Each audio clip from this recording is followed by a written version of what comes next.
Lesson 44. Ne pas.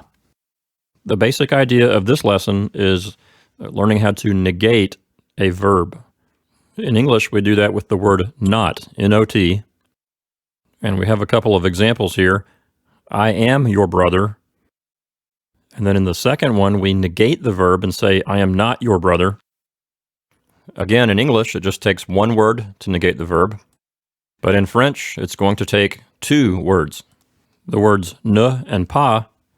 And you can see we have the same sentences as before, except in French. Now keep in mind, this is the correct way, the grammatically correct way to say this in French. When people speak informally, sometimes people just say pas, they don't say ne. Is that correct? The usual French today is even to use only this one. Je suis pas. But the right French is to use both. Right. And again, as I mentioned a moment ago, in this book, we're teaching the correct French. Now, Brandon, you actually lived in France for a while. What can you share about this? Yeah, during my time in Dijon, I don't think I ever heard anybody use ne. Even when I was on the train and the controller looked at my ticket, he said, oh, c'est pas bon. Yes, instead of saying ce n'est pas bon. C'est pas bon or c'est ne pas bon would mean this isn't right or that's not right. So was something wrong with your train ticket? I bought a ticket for a person who was 12 to 25, but I was 26. Oh.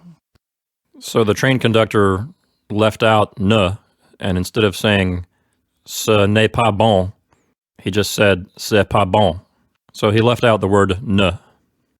So Francois, just for practice, let's go through the exercises and hear the correct way and then the informal way.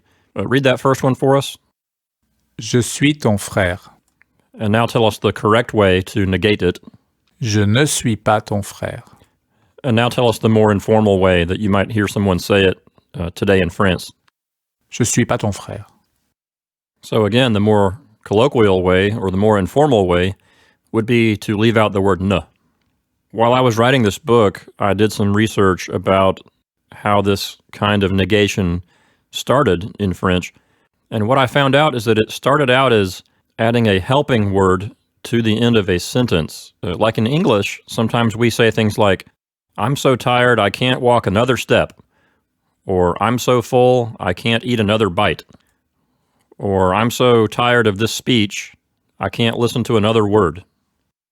So in those three examples, step, bite, and word served as kind of a helper word. And that's how pas got there. Isn't pas the French word for step? Un pas is a step, yes.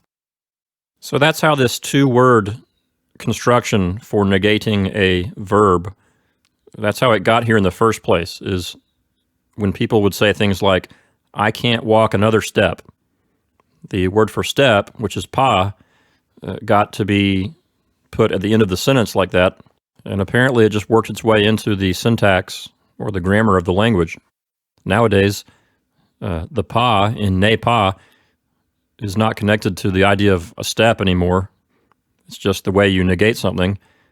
And now in modern French, they're leaving out the word ne, which means not, and they're just using the word pas to negate things, which to me is an interesting linguistic development.